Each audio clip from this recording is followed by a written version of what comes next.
I was living in my own home, with my son. That house was not just a roof over my head. It held every precious memory of my life. Every corner was filled with my past children's laughter, years of hard work, and those silent nights when it was just me and my thoughts. But one day, my world changed in a single moment. I was told that I would have to leave the house, because his new wife and her parents needed more space. That news shook my heart so deeply that I couldn't hold myself together. The roof that had once been mine now felt strange and unfamiliar, and an unsettling silence followed me everywhere. They probably thought I was just an old, weak woman, someone who would quietly accept her fate, who would never raise her voice. But they never realized that within me still burned a fierce spirit, a woman ready to fight for her dignity and her rights, no matter what it took. My hair had turned gray, my steps were slower with age, but the fire in my heart was as strong as it had ever been in my youth. Behind every smile lay determination, and beneath my calm exterior flowed a river of wisdom. I was ready to prove them wrong, to show them that growing old does not mean becoming weak, and that standing up for one's honor and rights is never a crime.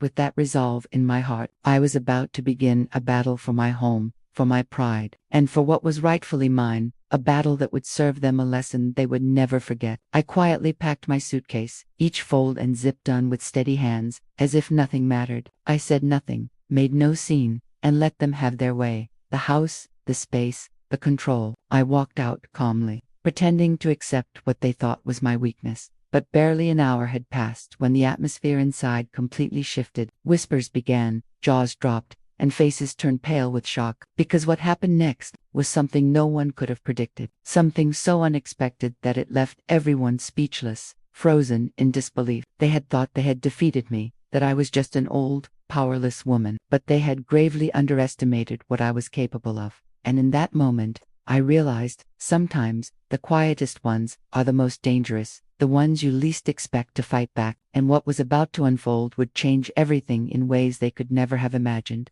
I called a lawyer and asked him to come over immediately. When he arrived, I calmly laid out every single document, ownership papers, legal proofs, every piece of evidence showing that this house had been mine for decades. I placed them neatly on the table, right in front of their eyes, and waited.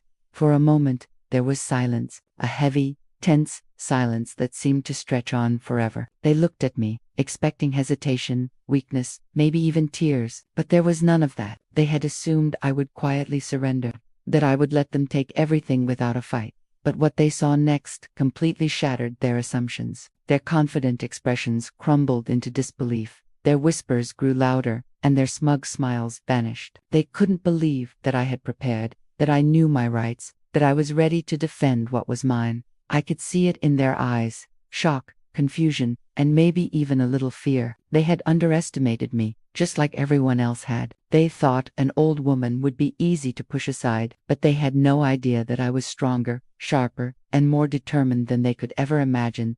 In that moment, I felt a strange mix of satisfaction and vindication. Years of patience, quiet endurance, and silent observation had led to this. And as I watched them struggle to process what was happening, I knew one thing for certain. This was just the beginning. That was the day they thought they had won. The day they believed that their plans, their confidence, and their control could overpower me. They thought I would bow down, that I would quietly give up what was rightfully mine, that an old woman's voice could never be heard over theirs. But they were wrong. So terribly wrong. Because true victory is never about arrogance, or force, or who shouts the loudest. True victory belongs to those who have courage in their hearts, wisdom in their minds, and a spirit that refuses to break. It belongs to the one who knows when to wait, when to act, and how to stand firm, even when the whole world thinks they are powerless. That day, I learned once again that age does not define strength, and silence does not mean surrender. The quiet ones,